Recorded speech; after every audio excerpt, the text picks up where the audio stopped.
Good evening. I'm Rick Rausch. I'm the Dean of the Melbourne School of Land and Environment, and I'm delighted to welcome you to this international public lecture on climate change, the critical decade, which is part of the 4 degrees or more Australian Hot World Conference that's being held this week. And this is a collaboration between the University of Melbourne and Monash universities. I begin by acknowledging the traditional custodians of the land in which we sit, the Wurundjeri people of the Kulin Nation, and pay my respects to their elders, past and present.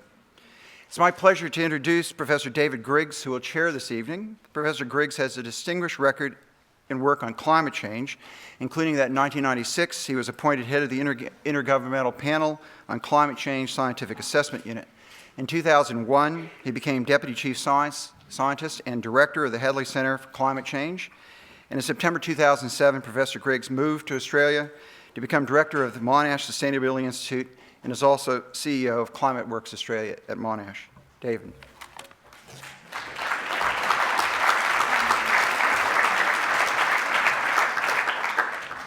Thank you, Rick. It's a great pleasure to be here this evening to chair this session. And it's my first pleasure to introduce our speaker for the evening, Professor Joachim Schellnhuber, or John Schellnhuber. John has been Director of the Potsdam Institute for Climate Change Impact Research, often known as PIC, since he founded that institute in 1991. He's a professor of theoretical physics at Potsdam University and an external professor at the Santa Fe Institute. He's the chairman of the German Advisory Council on Global Change and chair of the unit Climate, Energy and Environment of the Germany Academy of Sciences. He's a member of numerous national and international panels for scientific strategies and policy advice on environment and development matters. For example, the US National Academy of Sciences, the German National Academy of Sciences, and the Max Planck Society. John has served in many capacities on national and international panels for scientific strategies and policy advice. He's been chair of the Global Change Advisory Group for the 6th Framework Programme of the European Commission, a member of the corresponding panel for the Framework 7, a member of the Committee of the Scientific Planning and Review of the International Council for Science, ICSU, a member of the Environment Steering Panel of the European Academy's Science Advisory Council, a member of the World WEF Global Agenda Council on Climate Change, and a member of the Grantham Research Institute Advisory Board. I could go on. As you might expect, he's won several awards in his career. I'm not going to go through them all. I'll just pick out 1 or 2 that took my eye from the long list.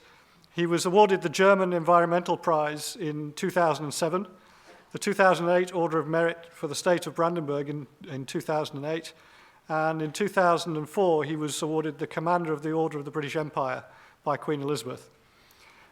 John is currently Chief Government Advisor on Climate and Related Issues for the German G8 EU Twin Presidency in 2007, a member of the high-level expert group on energy and climate change, advising the President of the European Commission.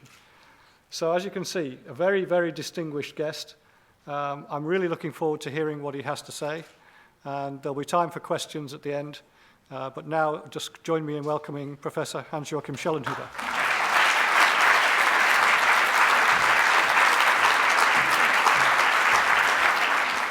Now I'm coming from Germany, and in Germany something almost revolutionary is going on. Germany is a well-industrialized country.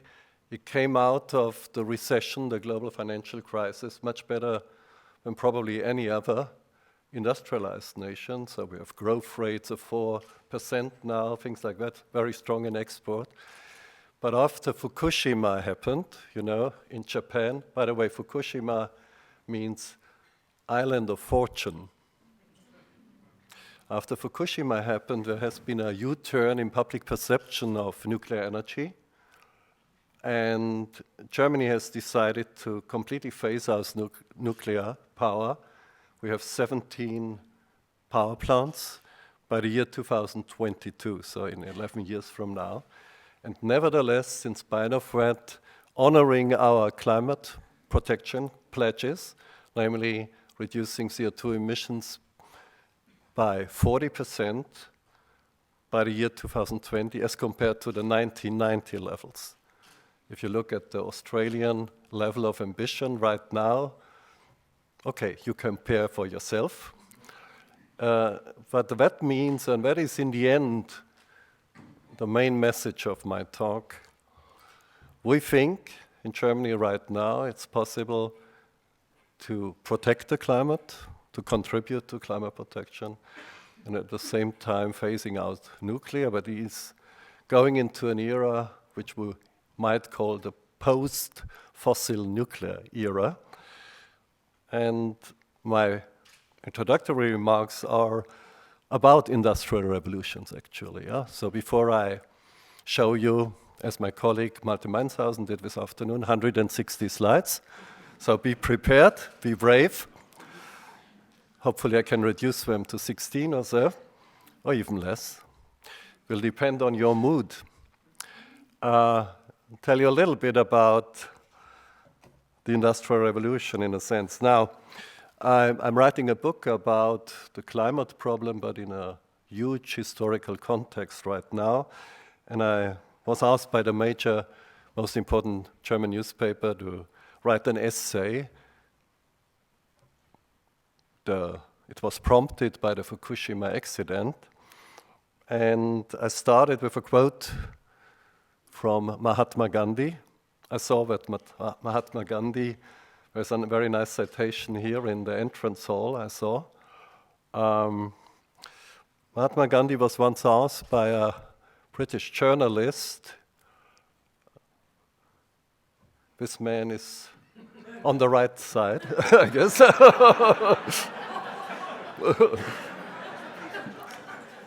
Yeah, you never know, huh? Okay. So he was asked by a British journalist, what do you think, Mr. Gandhi, about Western civilization? And he pondered the question a little while, and then he said, well, I think it would be a good idea. Now Australia is not in the west, but in the south and so on. You don't have to take it seriously. But actually today we are facing the question, not asked by a journalist, what would you think about global civilization? And the answer is, yes, it would be a good idea. But it hasn't materialized yet. And maybe it will never materialize in a sense that we can eradicate poverty, provide education for everybody, and so on, if we're doing the wrong things in this critical decade. Now, how did Western industrial civilization come about? Well, there have been three factors, and I studied this very seriously over the last 2 years. It was the Enlightenment, clearly, so starting in the late 16th century. It was the emergence, in particular in England, of institutions that guaranteed private property, voting, things like that. So the emergence of democracy in a very mild form. And it was one overwhelming factor, that was coal. This is a coal mining country, and I understand the Prime Minister is a coal miner's daughter, maybe, that's what I was told. So coal, in the end, made all the difference why it was not India or China who became the dominating power of the world, but it was England, and it all started in a tiny little part of England, namely Lancashire. So that was the Industrial Revolution, and it was ignited more or less in the year 1785, when a mechanical spinning machine was for the first time combined with a thermodynamical steam-powered machine. It happened in a fabric in Manchester, 1785. It was the day of birth, if you like, or the year of birth of the Industrial Revolution. Now, we certainly need a global industrial revolution for the 21st century if we want to deal with the climate problem, but also with the food problem and many other things. Fossil fuels will run out. We will have coal for a long period of time. We will have methane cleft rates on the oceans, shelves and so on. But cheap oil, for example, probably has peaked already, and so on and so on. At the same time, as is always in times of prosperity, the same happened in the 18th century, we are getting more and more people on this planet. You can guess if it will be 9 billion in 2050 or 10 billion, whatever. But you know, the double whammy, so to speak, of an increasing population and at the same time the erosion of the boundary conditions that have brought about this population growth. That has happened in history many times, actually. And it is a tremendously dangerous situation. So that's what we're going to face right now, unless we do something which has never been done in history before, because the Industrial Revolution was a self-organized process. I mentioned a few factors which were important: property right, patent right, things like that. And otherwise, it was self-organized by liberal politicians, by community people, by market forces and so on, and it all worked well. But this time, it has to be a process guided by insight, organized over the long term. And that is unprecedented in human history. This is not planning, socialism, Stalinism, whatever you call it. It is to be guided by insight. So insight is the most precious resource of the 21st century.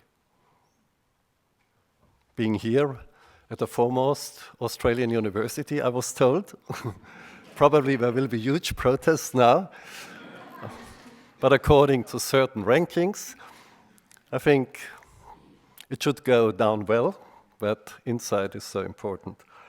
Now, the other thing is, when we talk about long-term,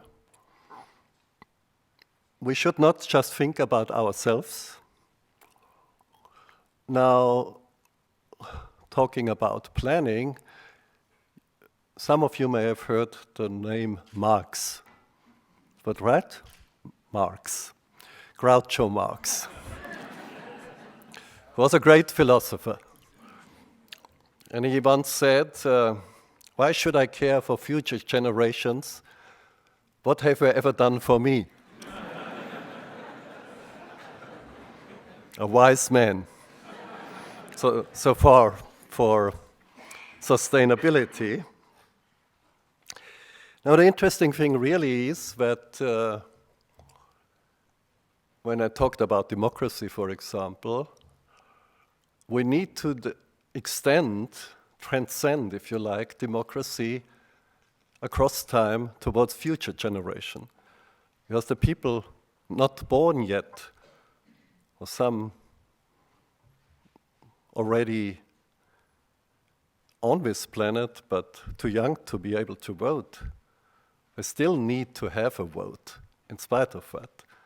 So we have to take them into account in our democratic system, which is extremely complicated. So extending democracy across space and time is the big challenge in this context here. Now, since this is an opportunity on this continent to give a lecture and also to ask you questions, not you, me only, maybe I should do a little exercise I've done before, just to find out about the Australian mood here in the context of sustainability. Who in the room thinks that you are better off than your grandparents? Please raise your arm. Don't be shy. Peter, I was disappointed. Okay, I talked him into raising his arm. So it's a good show. And who of you think that your grandchildren will be better off than you are? Please raise your arm. So, turn your head. Now, third question, do you think this is okay? So this is a very telling experiment, a social experiment I've done for many times now. And the outcome is the same on all continents, actually, yeah? In spite of cultural differences. It's amazing. So that's the way we view the future. Huh? And so we are in deep trouble, actually, unless we simply ignore the interests of future generations. That means we ignore climate change in the first place. So that brings me, I could stop my lecture now, I guess, but nevertheless, I'd like to torture you a little bit with diagrams, things like that. I've been trained as a physicist and mathematician, so you get not away so easily. But it will not be too bad. Here we go. You know, when people talk about climate change, the so-called skeptics, and some of them are honorable people, of course, who really want to find out what is the scientific truth. But very often they do cherry picking in a sense. You take a curve, a Wiggly curve, and then you have a linear fit in whatever segment you like, and when you conclude this is going to be like this over the next 1,000 years or so on, which in general is not true, not in physics, not in climate science.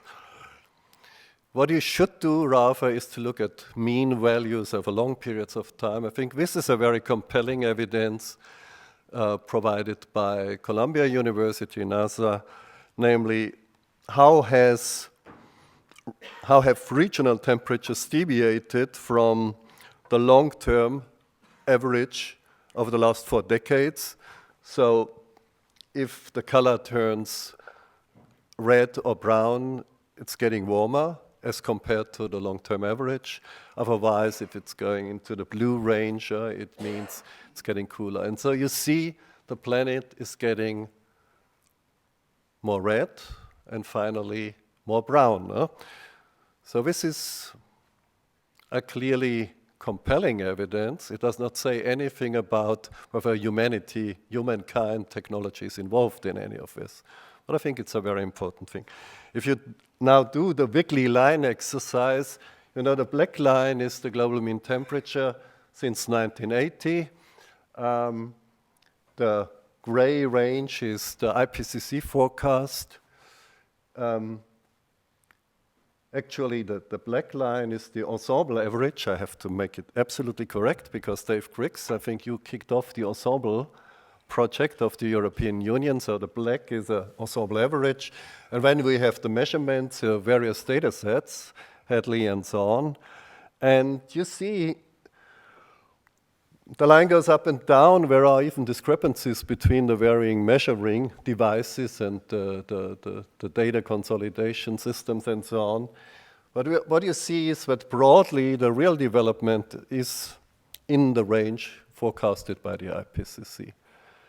That doesn't mean it will go on like this, for example.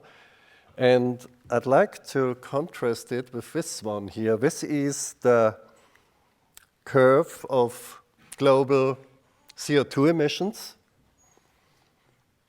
And in particular, you see that there was this financial crisis, the economic crisis all over the world. So there was a dip in emissions. The global system has recovered, so to speak. And that means we will have record emissions in 2010, 2011. In particular, if you include the latest IEA data, it's probably a 5% increase in emissions. That means steeply the emissions go up. When you can measure the CO2 in the atmosphere, it's going up. Nobody's contesting that in any way.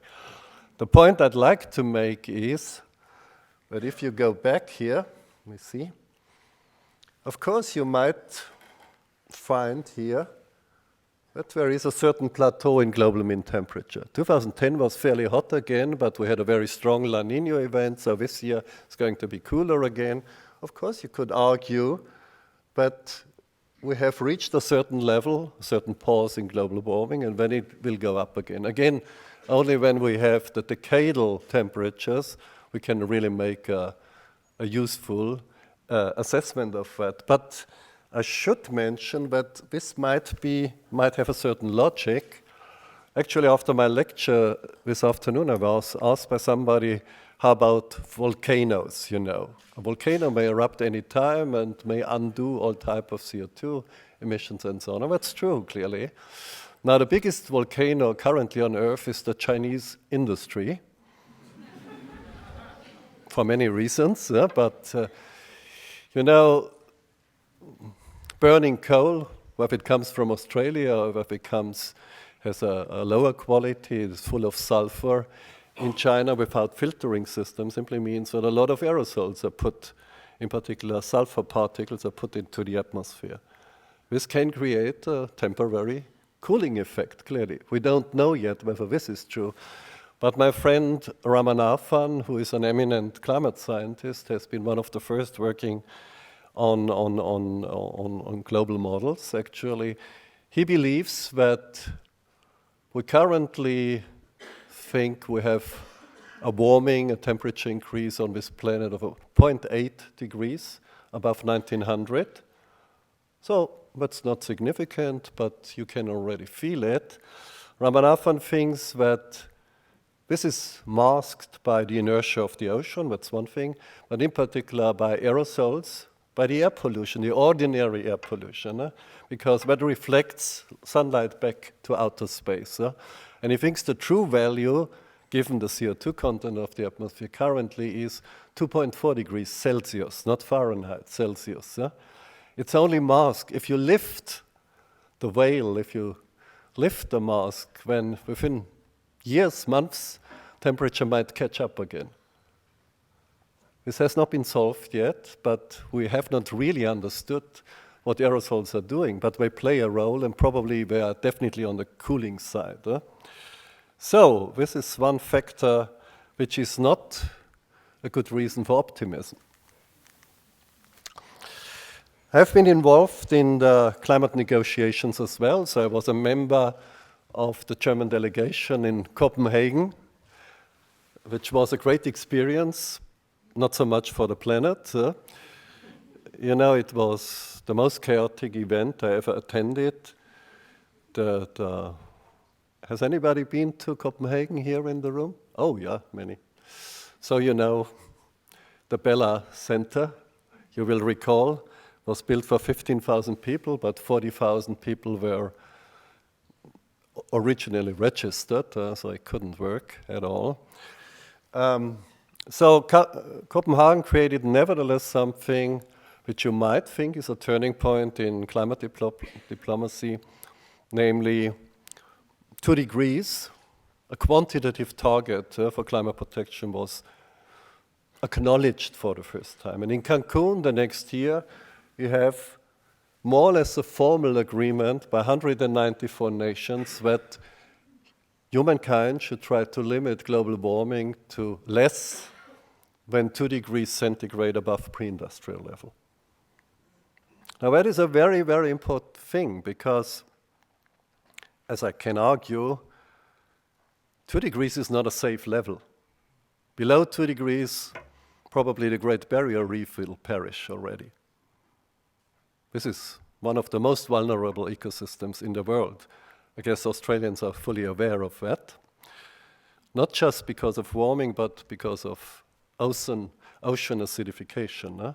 The combined effect is devastating, definitely. But many other systems can survive if you do not turn up the heat more than 2 degrees. Beyond 2 degrees, large-scale nonlinearities will kick in. That means entire organs, if you like, vital organs of the planetary system might collapse. So this may become a fatal accident in the end. I'll talk a little bit about that. But 2 degrees means, for the first time, that we have a yardstick for measuring what climate policy does. Because when in 1992 in Rio, there was the Convention on Climate Change, when it simply said in the famous Article 2, we should do everything to avoid dangerous interference with the climate system.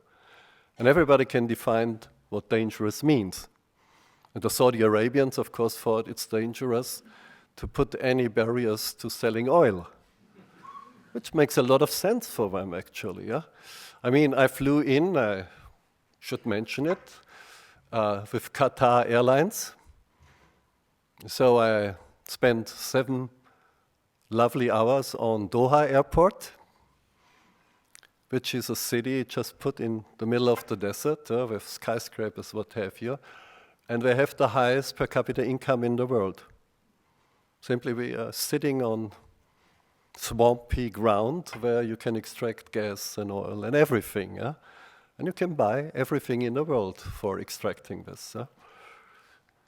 So that's how it is. But with the 2 degrees target, it is like a speed limit, actually. When people argue and say, why is it not 2.5, and can you scientifically justify it? And I said, well, we scientists have often been asked what is a safe limit, and we say we cannot define it, but we think it's reasonable to have a speed limit for global warming in a certain range. It's like a speed limit in an inner city, yeah? Where you have nurseries and hospitals and schools and so on. Nobody would come up with the idea that you have no speed limit there. Right? You can dash along a kindergarten with 150 miles per hour. I think nobody would think this is a good idea. On the other hand, if you would reduce the speed to 10 miles per hour, wouldn't be much fun to drive a car. So we have something in between. So what is the speed limit in Australia? Please tell me, because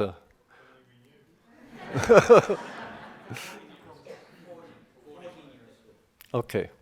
So something like 2 degrees Celsius. Huh? Anyway, so it's important because whenever you have this, when you can just measure whether people have made progress on ensuring that this is being respected. Now, the unfortunate thing that in Copenhagen, it was also agreed upon that the entire climate policy will be an open source, if you like, and bottom-up process. So every nation is invited to submit to the Secretariat whatever they like to. 0 emission reductions, even an increase in emissions, everything is accepted. If you add it all up, we are heading, so that's a paper in Nature, where my colleague Malte Meinshausen was involved. It means that Copenhagen more or less pledged 2 degrees and delivers 4 degrees, 3 to 4 degrees. By the year 2100, that's very important because, and I said this afternoon, if you look beyond 2100, when you see what the real challenge is, if we assume that our physics is correct here, simply means by the year 2100, under the current business as usual scenario, we will have a warming of 3 to 4 degrees, as I just showed you. But the warming goes on if you go beyond 2100.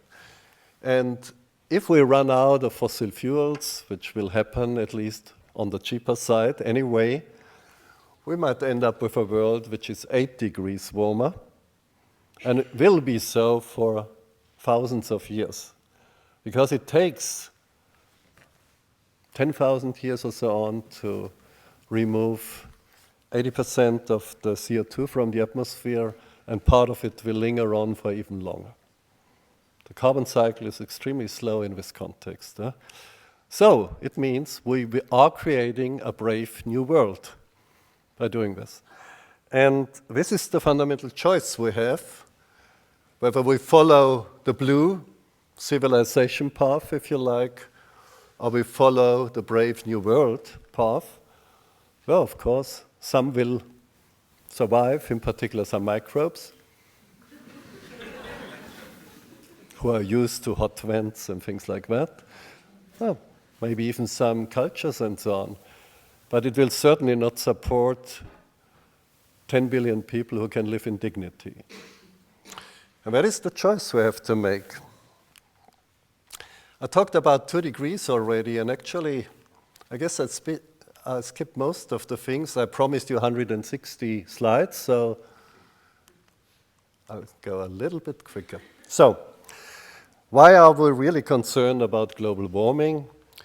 I showed you a few things. Sea level rise, of course, very relevant for Australia. Food production will decline and so on if we go beyond 2 or 3 degrees.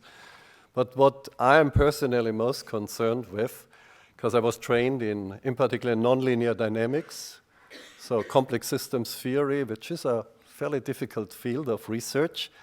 You have these ugly partial differential equations with nonlinear terms and so on, only for the specialists here. And only with supercomputers you are able to explore the solution space at all. It's absolutely impossible to solve them by hand. So if you do that and factor in everything, the things you are most concerned with and worried when we heat up the planet is what we call phase transitions in the system, or more popular terms, tipping points transgressed. So take the Greenland ice sheet, for example. If, according to the latest modeling exercises we did, if the planet warms up by another 2 degrees, so probably the collapse will start. It can take many centuries, of course, but it will be irreversible. And that means adding 7 meters to sea level alone, just from Greenland. Another very interesting thing, which I didn't mention this afternoon, is I'm very much involved in a study is so-called ENSO phenomenon. Now, you probably know about it here in Australia, El Nino Southern Oscillation. So it's linked to the monsoon system, of course. When the Earth started its glaciation, deglaciation roller coaster dynamics 2.5 million years ago, scientists now think it was because a permanent El Nino ended then. The permanent El Nino before, it's one of the hypotheses, kept the world warm enough in order to avoid major glaciations, the building of the big ice sheets on the northern hemisphere. Now, just imagine what would happen if we would go into a permanent El Nino state in addition to the warming which is in the system already. So an enhanced greenhouse effect plus a permanent El Nino. That would create something like a runaway greenhouse effect in a sense that we would skip an entire temperature range and stabilize at an even higher level. Now, these things have not been proven. Actually, only very few people look into these matters. And that is, I think all the people who have authority in a leading university know that research is not, research money is not directed in general to the most exciting, let alone the most relevant topics, but to the most rewarding topics, where you can increase your citation index and so on. It's like that. You have to make a career, even if you're a scientist. So very few people look at the things which are really interesting. But if you are in the neighborhood of where the light already is, it's much easier to find something and to make a career. So this whole issue of runaway greenhouse dynamics, and it happened in this universe before, namely on Venus, which has a surface temperature of 440 degrees centigrade, although because of albedo effects, it receives less sunshine than the Earth now. So that's the CO2. So looking into runaway dynamics and so on, very few people do that. Greenland, I talked about it already. Let me just turn to 2 major time bombs, if you like. You know, a tipping event means you have a very small perturbation and you tip a relevant system into a different mode of operation. But people always think this is an abrupt thing. It doesn't have to be abrupt at all. Now we have 2 big elements in the Earth system. One is the carbon stored in the permafrost soils. It is about, according to the latest estimates, it's 0.5 trillion tons. That is about twice as much carbon as contained in the entire atmosphere. That is slumbering, frozen in the soils of Siberia and Alaska and so on. Now, it's a very simple physical process which is jeopardizing that that carbon store, it's simply thawing, which happens above 0 degrees centigrade. So don't have to be a genius to understand that. Of course, it's much more complicated to estimate how quickly the thawing will propagate through the system and so on. But nevertheless, this is a huge time bomb. And the other one is methane hydrates, chlorurates, on the continental shelves in shallow ocean water and so on, which is the biggest source of fossil energy in the world, by far exceeding all the coal we have and so on.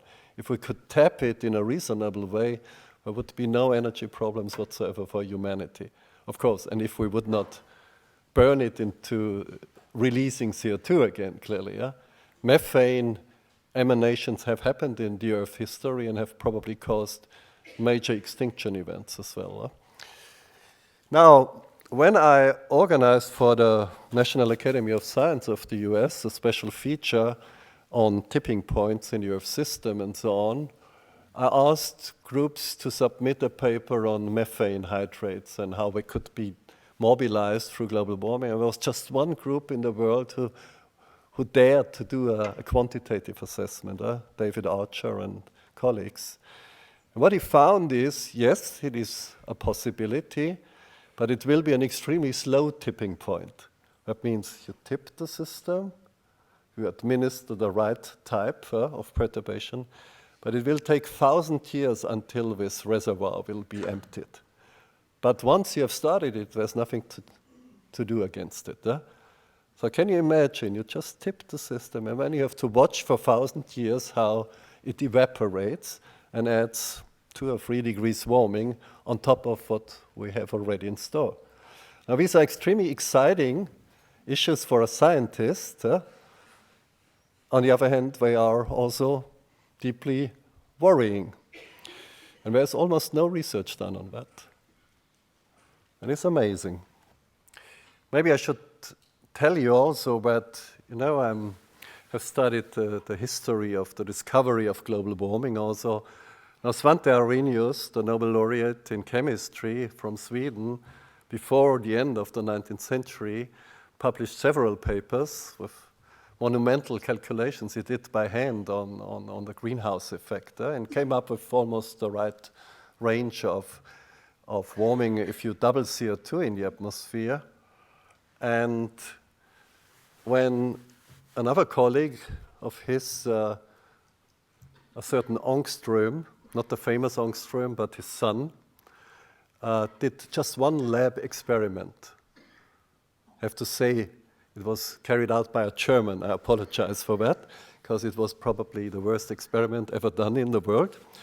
And he did just 2 measurements, and based on that, Arrhenius' theory was completely ignored, actually, for 50 years. So for 50 years, nothing happened on that frontier, although he was on the right track already. And only after the Second World War, actually beginning with the Second World War, but in particular after the Second World War, the US military started to pile up in their data stores measurements of infrared radiation transfer in the upper atmosphere, but also in entire atmosphere. Why? Because they needed a better control of steering their B-52 bomber fleets. That was the beginning of real climate science, actually. Because when you revisited all the data, you found out that, yes, Arrhenius was right and Ångström was dead wrong about this. So 50 years were lost in science, and 50 years since this 1958, 1958 movie were lost in policy making, because really nothing has happened in order to reduce emissions. Now, this is a figure I'd like to show you. Today, in spite of all the complexities of the climate system, we can calculate that the mean global temperature rise we will produce over the next 40 or 50 years is just a function, a very simple linear function of the cumulated emissions of CO2. So if you tell me how much emissions will happen over the next X years, so to speak, I can calculate what the global mean temperature rise will be with an order of 10% of error, of something like that. It's good enough, definitely. If we want to hold the 2 degrees line I spoke about, which has been internationally confirmed and so on, we have about 750 gigatons of carbon dioxide to spend till the middle of the century.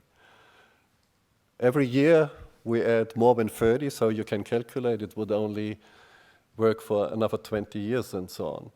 But the really interesting story is the following. That's why my lecture has the title, The Critical Decade.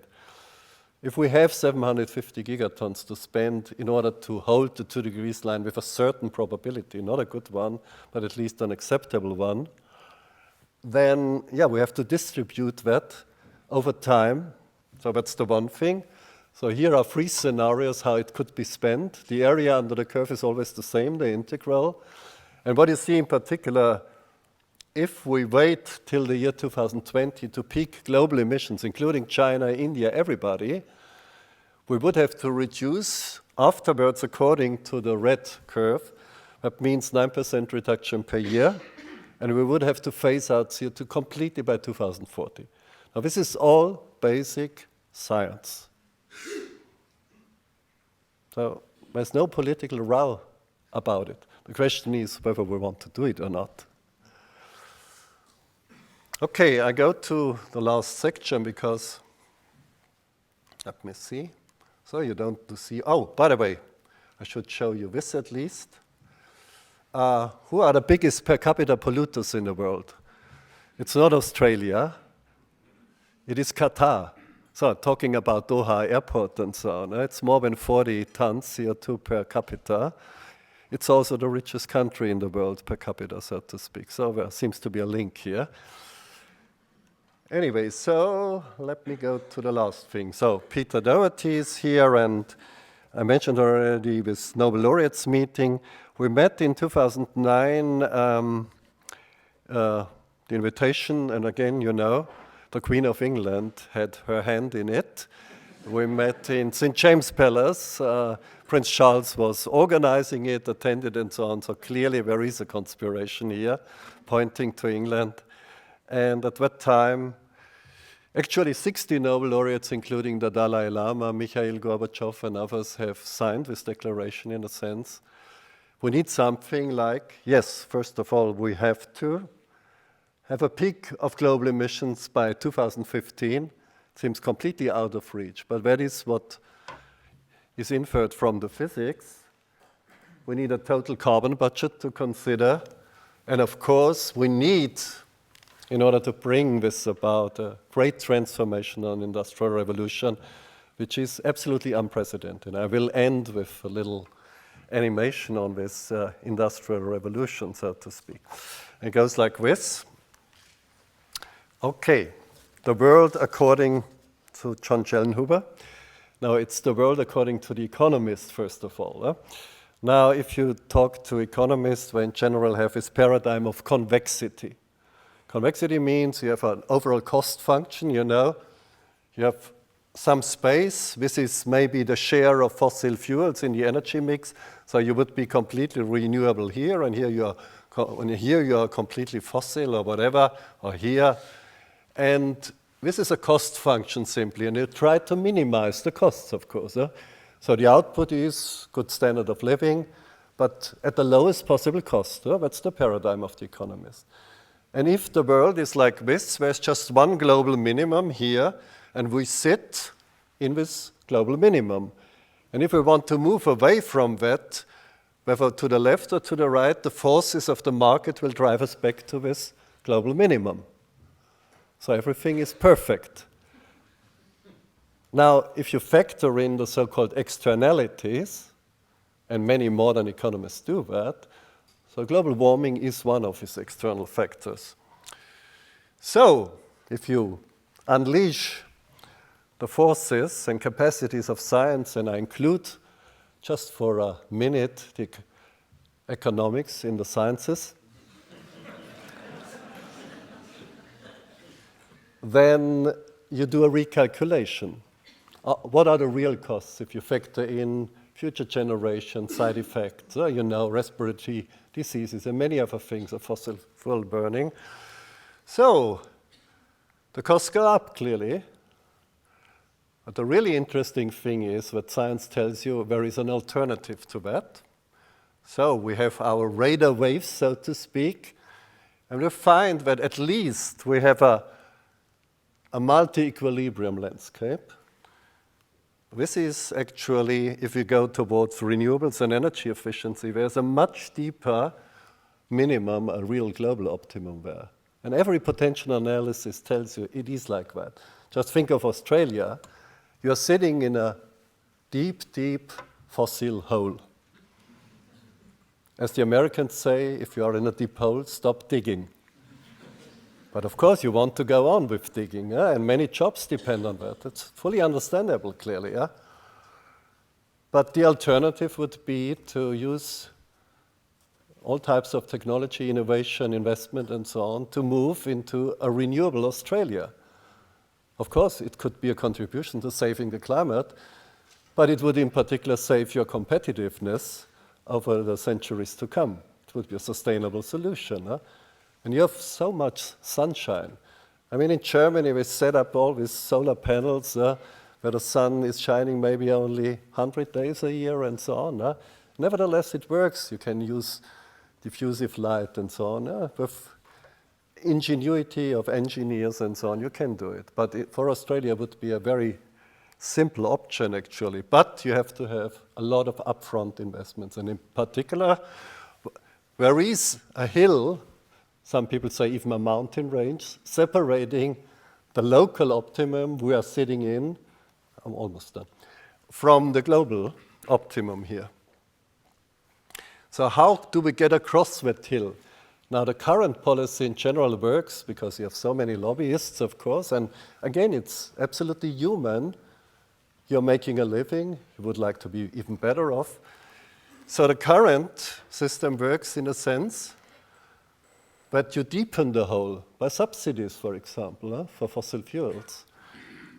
And you heighten the barriers, for example, by barriers to global cooperation, dissemination of new technologies, patents, and so on. So the hole looks even deeper than it is. What we would have to do is flatten the hole. For example, a price on carbon, that may sound so familiar to you. If it's only a small amount, actually, and through investing heavily into science and technology, you can make the hill much flatter.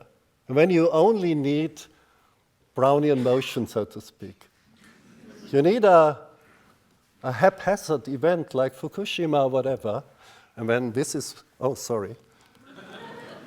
Sorry, but really. And this is what will happen. So we have to push the system into the real global optimum. But the preconditions for that are removing perverse subsidies, put a price on carbon, and invest heavily into the knowledge industry. Okay, Germany has actually done right that, and we have embarked now. The crossover will be, this is our current energy mix. So we have 22% coming from nuclear energy, electricity, 16.5% from renewables. And the idea is that this crossover year will be in 2 years from now, and when we go along this path of renewable. And this under not favorable conditions, actually. Of course, there's wind energy in the end. Okay, I would like to end, and you have sneak preview already, on a sort of, what is it? Irony should never be used with children and politicians. But I can use it here, actually. Now, this is the cozy side of climate change. The North Pole population and the South Pole population finally united through global warming. It's too cozy for me, I have to confess. Thank you very much.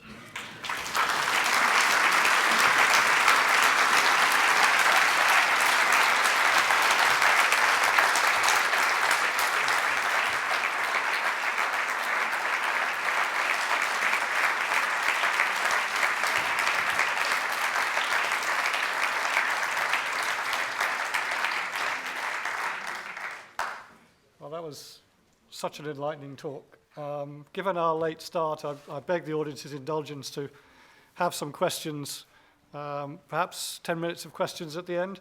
So we'll start here with the person in the front row. Wait for, there are microphones coming, so please wait for the microphones. And can I ask that, given that we have such little time, please don't make statements. Do ask questions, and try and keep your questions very short. And I will not make any comments on the Queen of England. I promise. Thanks, Professor Hans-Joachim Schellnhuber, for a fantastic talk. It's much appreciated.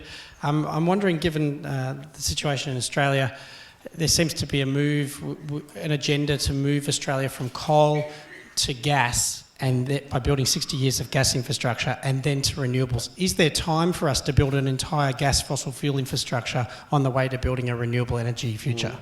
No.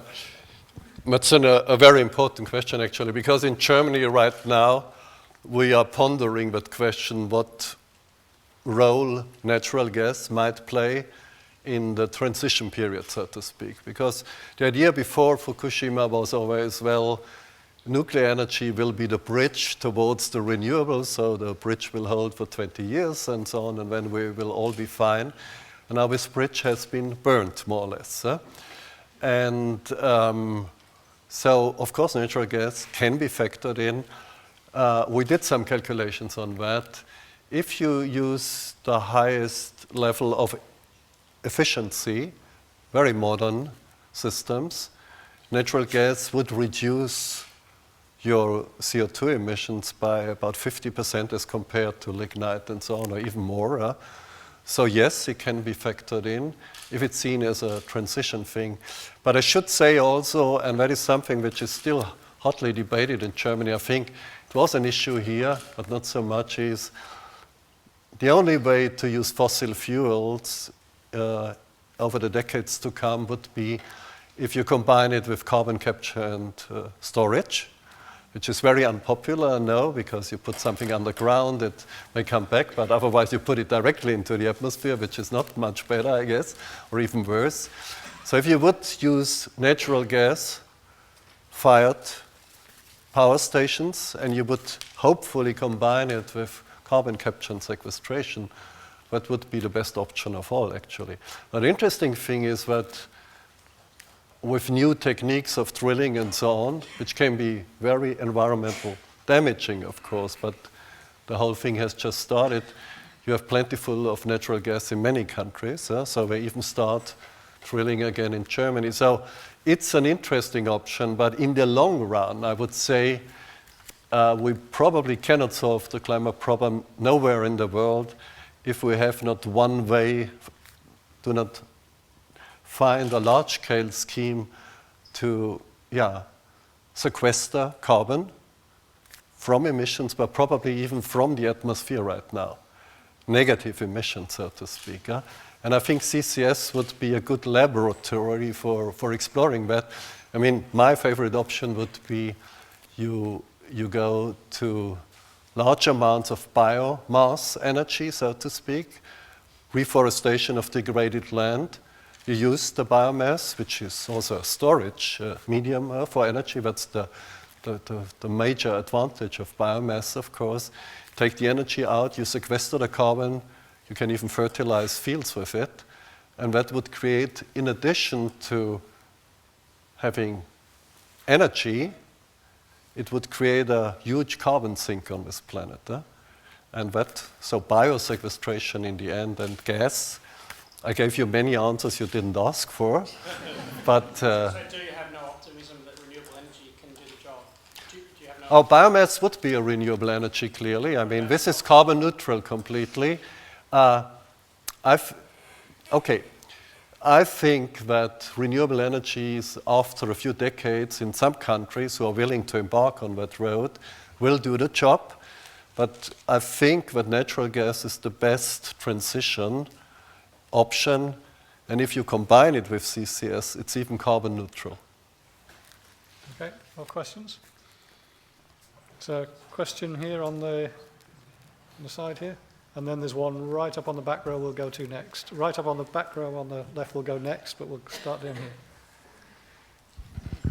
You speak a lot about nuclear energy in somewhat of a negative light, and I'm just interested to know if you ignored, I guess, the fear. Speak up a little bit.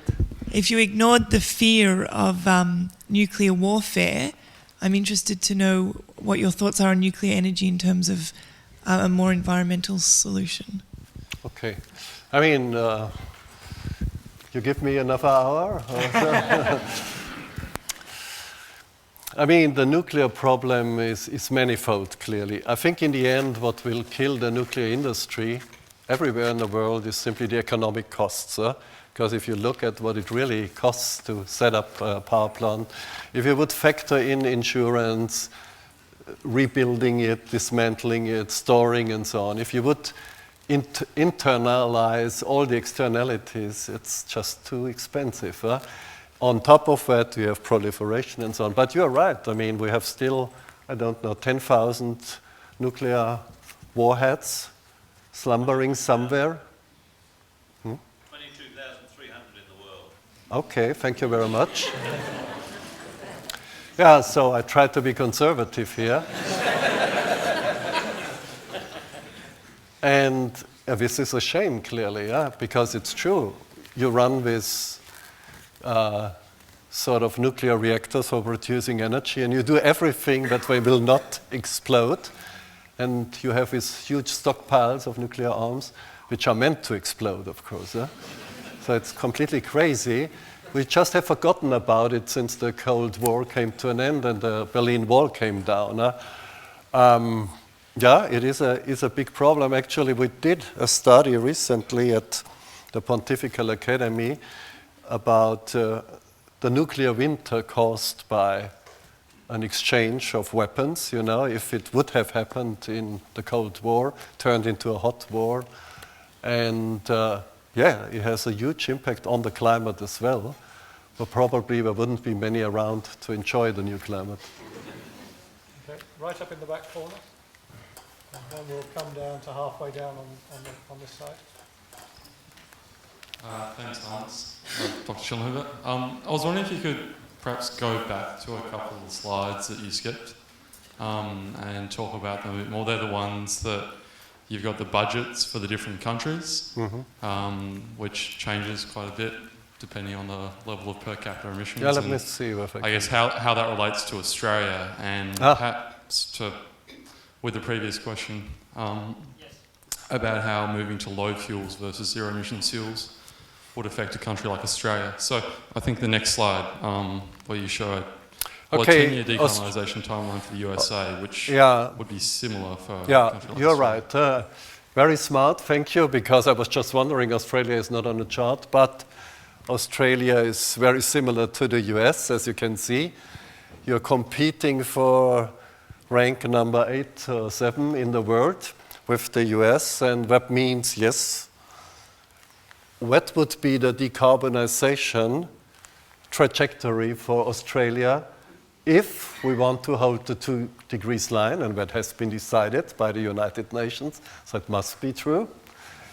And second, if we just accept the physics, which I showed you, there is this quasi-linear relationship between the cumulative emissions and the global warming. And then it would mean if we would distribute the carbon allowances just according to the population size, which means every person in the world has the same right to pollute or to use the atmosphere, then that would be Australia's trajectory, which is of course impossible, clearly.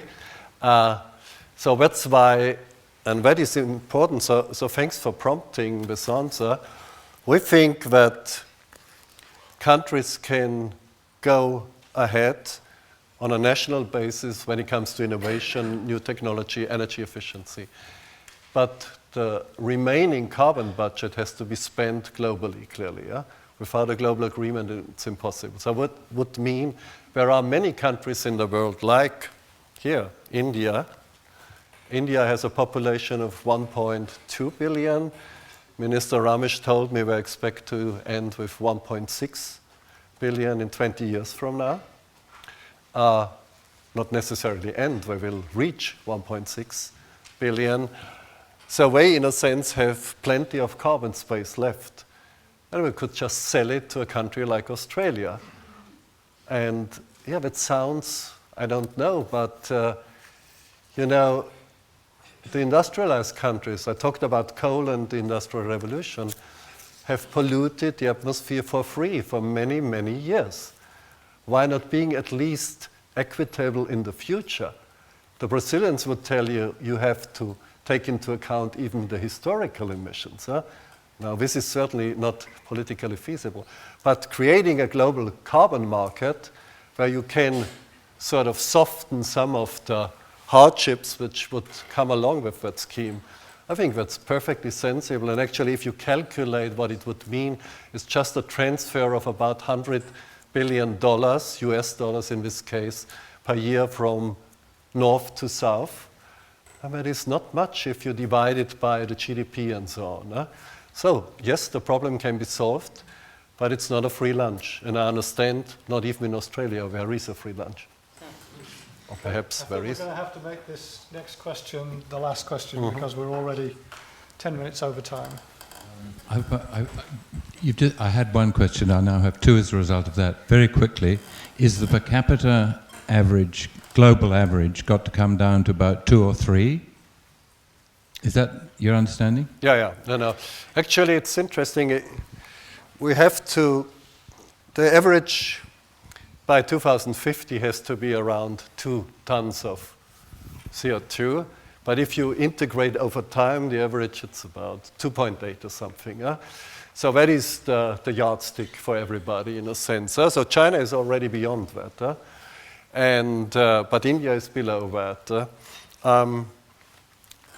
So you have to really honor that something has to happen fairly soon about all this.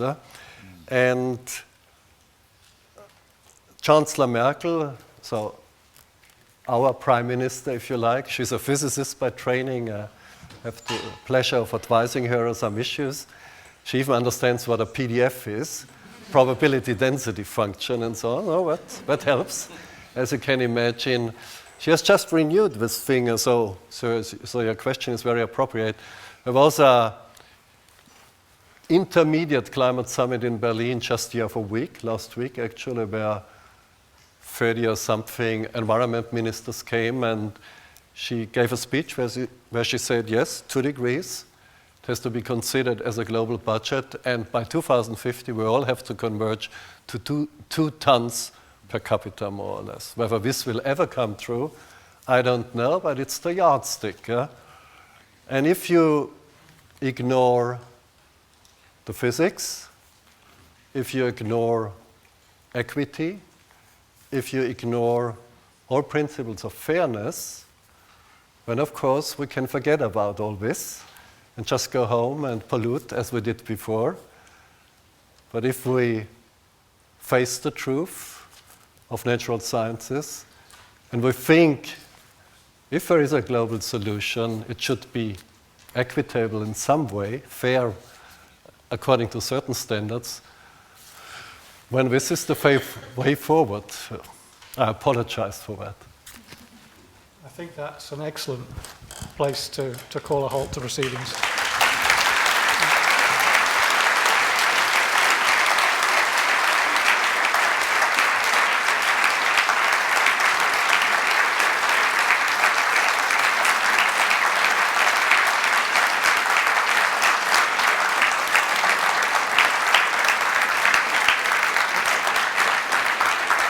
Okay, so it just calls on me to ask Rick Rausch to give the vote of thanks.